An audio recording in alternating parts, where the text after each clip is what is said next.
Well on, Sammy, second! Right, again! Boys and girls, my goal is 1 million subscribers by the end of the year, so please click that subscribe button. And also don't forget to check out my second channel, linked in the description down below.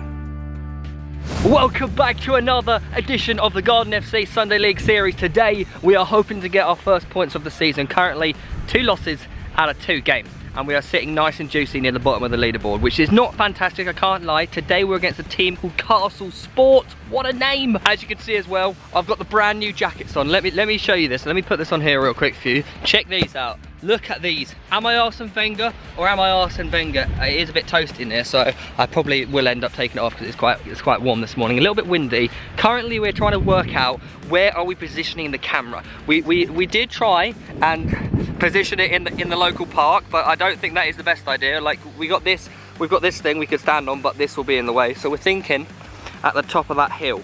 I just need to test what sort of camera angle that is. I'm feeling a little bit more happier than last week, you know, even though we lost and I got the news that I was out injured for 3 months. I'm feeling positive, you know, part of the coaching side now up until Christmas, and we've got a couple new additions to the squad today to help bolster the attack. And not only that, ladies and gentlemen, if you want to get your own Garden FC shirt, home and away, head over to kitlocker.com/Garden FC, linked in the description down below, and you can cop yourself one. So yeah, enjoy. Matthew Acton, there's only one Matthew Acton. Now this is your first your first time you're in the team this season, right? Yeah. Since the first game of pre-season. Yeah. How you feeling? You nervous? That's been acting. Yeah. No one knows about that, Dan. Yeah, a little bit nervous, but you know, it's glad to be back around the boys and hopefully have a positive impact on the game. Well, Matthew, you've got my boots on, so hopefully it gives you some magic powers. Some magic baby powers. Can we have a little crep check for these? Who is it? Who is it? Who is it? Ian Robinson, aka Robbo.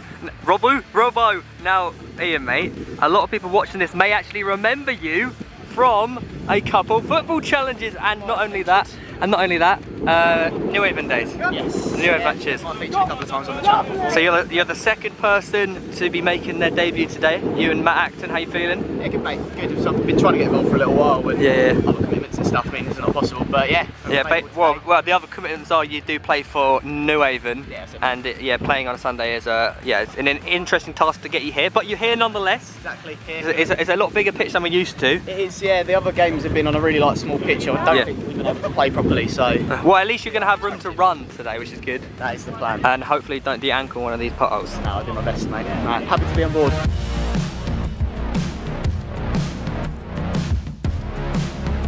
Ben? Oi, oi. So obviously last week you went off injured. Yeah. I said on comms you broke your ankle, and what is this? You're in a boot, but where are your crutches, mate? I know. Ain't got time for that. Got to warm this goalkeeper up. You got to warm the keeper up. Yeah. Are you experiencing the classic crutches blisters on your hands? That's it. You are. Yeah, getting them made bad. Oh, wait. So how long are you actually out for then with a broken ankle? They said 6 to 12 weeks, depending on, like they said, we're young lads, so it might be 6 weeks, but it could be 12. Well, hopefully heal up fast, mate. Cheers, mate. Good luck. Castle Sports versus Garden FC. Let's get straight into Garden's lineup. In goal we got Dougal making his debut for Garden FC. Right back we got Sam Thomas. Centre backs of Ryan Dinage and Mike Baker, who is the gaffer, the manager. Obviously we've got a shortage of centre backs at the moment, so Mike is filling in at left back. We've got Blunty. In the 2 holding midfielders today are Radzi and Dunks, with Stannard playing in the number 10. Up front is Robbo, Matt Acton and Harv. Robbo and Acton both on their debuts. On the subs bench we got Tommy Turner, Kill, Wardy, Josh Lurek and Noah, aka the physio. Boys, good warm up, much better from last week, much better. Like I just touched on earlier, it's not going to be a footballing pitch, so we've got to cut out these little flicks. We've got to get our foot on the ball, look after it, and at the right times it just goes, yeah? I've been banging on about it the last couple of weeks, but communication is massive today. Baker's going to give you that. We did a lot of shape work on Tuesday, so if he's giving directions, take it, listen to it and just do what he says. Alright, in midfield today, we've taken the feedback on board, we looked at it ourselves. Playing with one sitting, probably not the best system, so it's a double pivot. So just like we did at training on Tuesday, you two sit parallel with one another. The ball's down the right hand side, Dunks, you've got a little bit more licence to get a little bit more further forward. When we receive that ball, we recycle it out the other way, so Rad's just stay a little bit deeper. Vice versa, if we're playing down the left hand side, that switches. When we lose possession of the ball today, we collapse quickly and then we go and press in 1s, 2s and 3s. Right, we don't need individuals pressing the ball randomly. We're running ourselves legless a little bit by making that individual press, So just collapse, be smart about it. If one man goes, that's our cue and we get on it as a team. Stannard starting in the number 10 today. How you feeling with you and Matty up top pretty much? Good. Taking it back to Seaford Town. It's taking back years, taking back a few years, isn't it? Yeah. See if we can refine the chemistry. Yeah, well, you've known each other for years, which means you're going to have 10 chemistry. You just got to put that into the game and trust your ability. You've got it. Like, from gaffer to centre back. Obviously, we've got 6 centre backs at the club, 5 are injured. You're having to fill in. Have you played it before? I've played at centre back before. I'm obviously coming back from injury myself. Yep. So not ideal, but we go with we do anything for the green. We do anything for the green and white. Well, you know, we're bare bones at the moment, so hopefully you fill in, mate. You do a job. That's how we do it. Backs against the wall. Exactly. We can do this. Come on. And here we go, ladies and gentlemen. Castle Sports in the light blue, kicking from left to right, and Garden with the kickoff, kicking from right to left. And as you can see, instantly, the wind is an absolute nightmare. Radzi kicks the ball up, and it basically comes back at him. Stannard there leaping up for a header. The number 9, the striker, and the captain for Castle Sports on the ball. Does a nice little fancy trick. Stannard intercepts and plays the ball over the top to Matt Acton, and the ball is collected comfortably by the keeper. Castle now in possession on this left-hand side. Robbo tackles and plays it into Matt Acton, who plays a lovely through ball into Robbo, showing off his pace, goes past another defender, looking for the ball into the mixer. Can he find someone? He can't, but the ball is played out for a corner. Now Garden again defending with the number 9 on the ball for Castle Sports. It's intercepted almost by Ryan Dinner. Sham Thomas coming in there for a second tackle. The ball gets played in. It's an awkward one for Blunty. He can't quite get there. Number 21 has just hit the crossbar for Castle Sports. It wasn't really a chance, but he's managed to wingle a crossbar out of it and it's almost scored. Half now gets tackled in the middle of the park. Radzi picks up the ball, plays it up into Matt Acton, who holds the ball up nicely, looking to take it past one and spins the defender and gets absolutely crunched. And that is a free kick to Garden. From the free kick, Radzi whips the ball in, doesn't quite beat the second man, or was it the first man? Who knows, but he cuts inside, lovely, takes a shot. Can he score this? It is defended well from Castle. The ball is looping, it's like a pinball machine in there. No one can quite get on the ball. Robbo does get on the ball, however. He's looking for the ball back in, and once again cannot beat the first man, and the ball is defended away from Castle.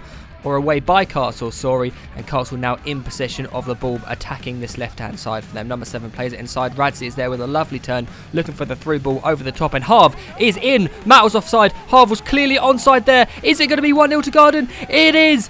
Oh, wait, no. Oh, wait, no. They've called it offside. Well, that was embarrassing. That is completely wrong. Matt Acton, yes, is offside. As you can see here, the ball is played, and even after the ball is played, Harv is well onside. Matt has nothing to do with that phase of play. Harv is a perfectly onside. He scores, and that is a legitimate goal, chalked off. I can't believe it. And once more, it's another refereeing decision going against us in this season as we give away a foul there. A standard foul, but, oh, what's this? Oh, their manager is on the pitch. Absolutely causing a ruckus, starting on our fans. What you want to see? Anyways, Garden with the corner. Robbo whips the ball in. It is defended away nicely. It falls to Harv and Robbo. Robbo calls it, takes over possession of the ball. He's cutting inside, looking to play the ball back into the mixer. It bobbles, doesn't quite get the cross that he's looking for, and Castle can break away here. Now they play the long ball up top. It is a one-on-one. Number 7 against Blunty. What is number 7 going to do? He's going to come inside. Blunty is there, defends well. Number 7 plays the ball back into number 8. And it goes out for a goal kick. Now, Robbo back in possession of the ball. The speed demon, the Lionel Messi of Sunday League, and he gets crunched. See you later, number 8. You got skinned. Now, Castle back in possession of the ball down this left-hand side. Number 7 seems to have a little bit about him, and so does this guy, as Ryan Dennis comes in and tackles him, but this guy's back on possession of the ball. He looks to play in. Number 21, who hit the crossbar earlier, and this time he finds the trees. Mike Baker with the clearance now. Harv and Stannard going up with number 18 who stacks it. Number 21 is looking to get on the ball. He doesn't quite do it because Garden are playing headers as they keep possession of the ball. The ball is played long up to Matt Acton up top. Can he hold the ball up? Well, he can't. However, the ball is now in the feet of Ian Robertson, who cuts inside. Who's he going to look for? He's going to go for a little dribble himself. He goes for a nice through ball into Stannard, who gets fouled. A weak penalty shout, and it is given a corner. Castle back in possession of the ball down this left-hand side where they've got the majority of their joy as Castle win the header. The ball is played. Ryan Dinage and Mike Baker are out of position, and unfortunately the camera doesn't quite get it, but Castle take the lead. It is 1-0, and we will not be showing a replay because obviously there was nothing to replay as the camera did not get it. But it is unfortunately 1-0 to Castle just before half time. That is not the goal we wanted to concede, and that was a bitterly disappointing goal to concede, especially after we had a legitimate goal chalked offside, as Matt does a very nice flick there back into Harvey, who takes it past one. Looking to take it past two. He has a shot and it goes just over the bar. Well, I say just over the bar, it was quite far over the bar as Sam Thomas takes a throw in down this right hand side, plays it into Matt to number 5 for Castle. Double header back up to Sam Thomas and Ian Robinson down that right hand side, and that is half time. 1-0 to Castle Sports. Boys, 100% that win will take 1-0. Yeah. Because we were creating chances against them, which is so hard. Me and Dinage can now drop off and get the ball, manage the game a little bit better. It means Radzi can get on the ball a bit more. Yes, we've been a bit guilty with not opening out. That's what I was trying to say to you, Dunks, yeah? We're going back into the same hole, and those lot can't play. They're quite happy to just play as a free in the middle, bunching where the ball is, yeah? It'll be different this half with Robbo having the hill. Good man. For some reason we've naturally played up towards the hill, so it'll hold up a little bit more for you as well, despite the wind. Boys, look, overall we'll take that. Ideally we've gone in 0-0, but 1-0 down with that win, and the fact that we were the better footballing side, we'll take. This game, this game is here to be won, boys. Honestly, these lot were, I think they were 4-1 up last week. They drew 4-all. So that shows when you it pours, all right? The question is for this second half, is our Garden going to crumble and concede more just like they have done in the previous matches, or will Garden get back into this game and get their first points of the season? As Mike is taking a throw in down this left hand side, the ball gets played into the mixer. It falls to no one on the edge of the box. Robbo is there to pick the ball up, plays it back in. It's back out to this right hand side. Robbo, number 7, back on the ball. He's looking lively. The ball is played in over the top, looking for Matt Acton. It's defended away from Castle, and we've given away a free kick. The ball is now with Ryan Dinage at the back for Garden, who has cleared it away up to Matt Acton, and number 3 has misjudged his header and put in Matt Acton, and he has been fouled. And is that a red card? Is that last man? That is a stonewall foul, yes. Is it going to be a sending off of being last man? The question is yes or no. The referee, what are you going to give? A yellow or a red? Hang on a sec. Oh, not even a booking. Fair enough. Robbo with the free kick, and it is defended away. I'm not sure. No booking, but you love to see it. Matt Acton with the volley, and it's just gone wide. Here we go. Castle in possession from their goal kick, looking to play out like their counterparts in blue. Man City as Harv and Matt are piling on the pressure. Number 18 with a 40 touch, and Stannard from the edge of the box. It is an unbelievable finish. What a goal. It is a volley from young Dan Stannard, and just look what it means to him and the club. We are back level, and rightly so, and a deserved 1-1 and a goal from Dan Stannard. He's been phenomenal this game, and what a finish to top it off. Dan Stannard, remember the name. Look at that celebration. I don't think Castle were too happy about conceding that, as the ball was flicked up and flicked on from the Castle defender, and Matt has just been absolutely crunched. I'm sorry, but what is that for a challenge? Number 18 here going over to have a look. And, oh, okay, that was necessary from number 18, essentially giving Charlie Duncan a headbutt there. Unfortunately, the referee did not see that, but the camera did. And that is not... Look at this. Mate, what is number 18 doing as he hits Matt Acton round the head? First, he goes and headbutts Charlie Duncan, puts his head in his face, and then he hits Matt round the back. It's embarrassing. It's Sunday League football. It's not a wrestling match. What are you doing? And he gets booked. I don't think the referee saw quite what happened, as Castle take a corner and is cleared off the line into Dougal's hands. As I was saying, Sunday League is about having fun and playing football, and no one wants to see people going in for headbutts and punching people around the back of the head. As Harvey's down this left-hand side, challenges number 13, gets him on the waist, looking to cut it back to Stannard, who's waiting. It's slightly in the air, and it's a high foot, and it is a free kick to Castle Sports. Castle now have a throw-in down this right-hand side. Number 5 plays it into their centre-backs. Number 18 is tackled from Harvey, who has a shot from about 45 yards. He's looking to chip the keeper. Imagine the scenes if that goes in. Unfortunately, it doesn't. It is a comfortable save for the Castle keeper. Harv, again, in possession of the ball. He's had a really good game. Fair play to him. Blunt is looking to challenge him. And, okay, let's just bring this back. Okay, number 5 has just punched him around the face. I'm not sure you could properly see that, but we could see that. If I slowed it down and zoomed it in, I'm sure you can see it. But number 5 has just punched Blunty in the face, and he has broken his nose.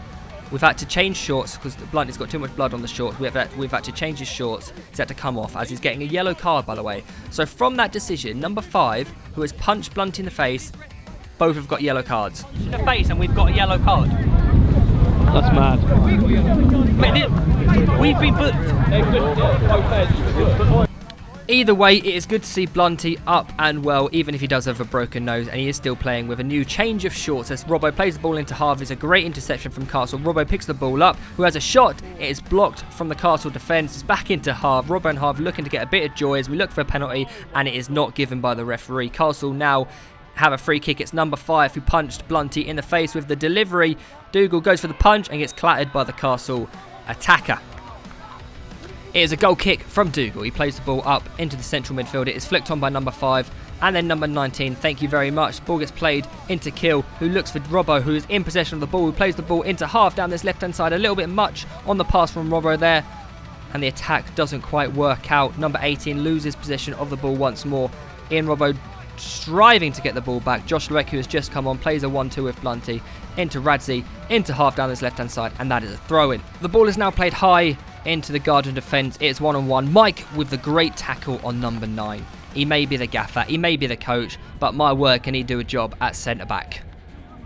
Number 18, who's definitely lucky to still be on the pitch, looking to chase this ball down. He plays the ball into number 9, who's been quite lively up front, to be fair, for Castle Sports, who puts the ball in. Dougal is there. Can he catch it? He can't quite catch it. It's a bit of a scuffle. Overhead kick from number 7. Radzi there, essentially clearing it off the line. It might have been going wide. Who knows? But as number 18 gives the ball away once more, Josh Lueck is there to pick the ball up. He plays the ball long, and that is the end of the attack.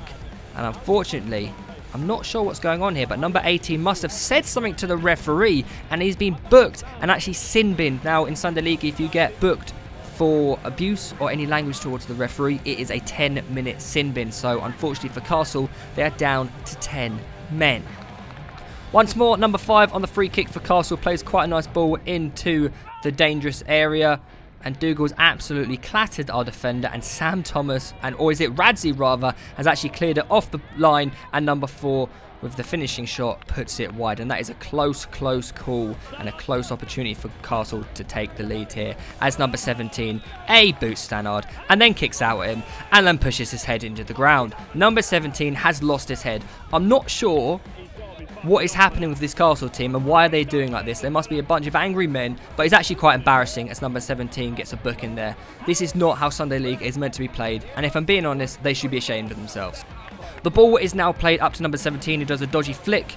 It is Robbo in the mixer there, trying to work hard to get the ball back. Kill gets the ball back. He takes the pass, but gets absolutely clattered. Now I'm going to show you a screenshot, a photo of this challenge, and it is awful. Kill's lucky to come out there without breaking his leg, as number 17 gets sent off and then puts his face up to the referee's head, and essentially you cannot do that. What are you doing? As you can see here, look how awful this challenge is. Kill is lucky to come away without a broken leg. And what's this? Number 18 and the Castle Sports manager back on the pitch. He's meant to be sin-binned. The manager cannot come on the pitch during the game. What are they doing? We are now in the 90th minute as number 5 plays another free kick into the box. A lovely free kick, to be fair, and it is a close chance for Castle there. A great header. This, I feel, is going to have a lot of injury time as we are still in the 90th minute. It is going to be 90 plus, I reckon, 10 with all the stoppages we've had, as Robbo wins the ball back into Kill, who's given away a silly foul. It is now a goal kick to Castle, but oh wait, he can't take the goal kick because, surprise, surprise, Castle Sports management are on the pitch again. Seriously, like, what is going on? I'm actually baffled. You cannot come on the pitch during the game and do this. Finally, Castle can take their goal kick. It's number 5 who wins the header. The ball is now in the feet of Josh Lueck, who plays it up to Harv. Can he get us a last-minute winner? Daly, get out the way. Harv is now down this left-hand side. He's been forced wide by the Castle defenders, and that is a great challenge from number 2 there. And Castle come out of the ball just as far as Blunty, who is in possession of the ball, is looking to play it inside into Robbo, who gets tackled by number 5, and Castle can now break here. It is number 7 who's looking to get the ball off Mike Baker. Mike Baker clears it well. It goes out for a throw in. Castle looking to grab a last-minute winner against the run of play. We are deep into added time here as Castle take the throw in. They cannot take it because the ref has called the final whistle. 1-1, I'd say, is a semi-fair result. You know, we had a goal disallowed. But to be honest, I just feel sorry for the decent lads on Castle Sports who are just let down by a bunch of morons. That's mental. Tasty. Lovely. That's a leg breaker, that. You're fucked. Go on, Bakes, take it away. Boys, the desire to defend was what we lacked the last 2 games. Coming off fucking borderline assault, but you know, we knew we were going to get that today, and we stood up to them, boys. We stood up to them. They're rattled. They're rattled. Yes, Dinage is right. It does feel like a loss because yes, they had 9 men. Maybe we could have created more, but on the back of 2 really bad performances and 2 heavy losses, getting a point at someone, you know, they've been scoring goals for fun and they're right up there and they will be for the rest of the year. It's not a bad point to get started, is it? So this is the start of the season. This is the start of our season. We build on this. Overall, boys, it's a draw, yes, feels like a loss, yes, but you'll take that. Points on the board, performance was a hell of a lot better. Boys, that has to be the standard. That has to be the standard work rate of the site every Sunday. Every Sunday we turn up. All right, Mike, you know, you didn't anticipate to start as centre-back today. How do you think that went? That was all right. It was nice to get on the pitch and pull on a green shirt. Yeah, I enjoyed it. It was a good game, rough one. Very rough one, wasn't it? Yeah, hard one to get back into, but I thought the boys, what we worked on Tuesday shape-wise, really pulled off. Arguably maybe we could have gone on and got the winner, but after the previous 2 performances, this is a really good performance in a nutshell in general. First points of the season daily. How do you think our players managed to combat the aggressiveness from the other side and outright assault on some of our players? No, I think credit to our players there. I think their conduct was brilliant, to be fair. There's a lot they could have risen to and they just got on with it and tried to play football. So I think it's the main thing. Obviously no one wants to come here for a scrap on a Sunday morning. You want to come and play a good bit of football. Yeah, so fair play. No, they kept their heads, and like Baker said, we changed the system a little bit in midweek, trying to go to more of a double pivot rather than having one man sit. I thought it was effective today, and obviously it was good to have Mike out there sort of dictating it from the back where we wanted the players to go, and it was like almost like a mini coaching session. I think at times having Mike out there dictating how we wanted to play. So absolutely. With the injuries we had players missing. We had 2 players drop out last night for injury, and we've been really unfortunate this year missing. So as a group, as a squad, it's really good to get a result like this and a performance in general to take on. And we, like I said, we roll on. Our season starts here. Finally, Daly, a lot of good performances out there today. Who would you credit man of the match? You put me on the spot there. And he can't give it to Mike. No, you put me on the spot there. To be fair, I don't think you can single out a single person today. We've got at them a little bit over the last couple of weeks. We're playing like 11 individuals. Today we look more like a team. 100%. So I don't actually think I can single out a single person that's changed for us. Probably Stannard. The fact that he got the goal, brilliant finish. Worked hard. If you were to put me on the spot and pick a man, I'd say Stannard. Stannard, he got the goal, and not only that, Daly's giving you man of the match. Well done, mate. Cheers, fella. Congratulations. How do you find it out there playing in number 10 today? Yeah, Joe, I was so excited. So excited. Played 10 training and felt good. So it was nice to come to the pitch today and try and reciprocate it, really. Nice to get on a score sheet. Well, yeah, exactly. Talk us through that goal there. You know, how did it feel? How did it feel striking the ball? How did it feel afterwards? Felt like a god. Not even gonna lie. God. Felt like a god. Nah, yeah, mate. Honestly, their mouthy one, just mucked up his touch. Straight on it. Sweetest volley you're gonna see in a Sunday league. Was it a volley or half volley? Can't remember. He just remember it going in the back. I just remember it going bottom left, and that was it. I knew where the camera was, and I know where the camera is. Straight to it. All right. 1-0, our first points of the season. This is how the table is looking right now. I'm glad we are off 0 and on to the 1 point. Arguably, I think we deserve to win that. Obviously, we got a disallowed goal, which I'm still baffled about it. You know, it was so far onside, I can't believe it. Either way, I think the boys out there today kept their heads very, very well. We're off the mark. Finally, we've got our first points of the season. If you have enjoyed this video, please drop a like, subscribe if you haven't already. Don't forget, kitlocker.com/gardenfc to get your very own home or away shirt or both. And with that being said, I'll see you next week. Goodbye.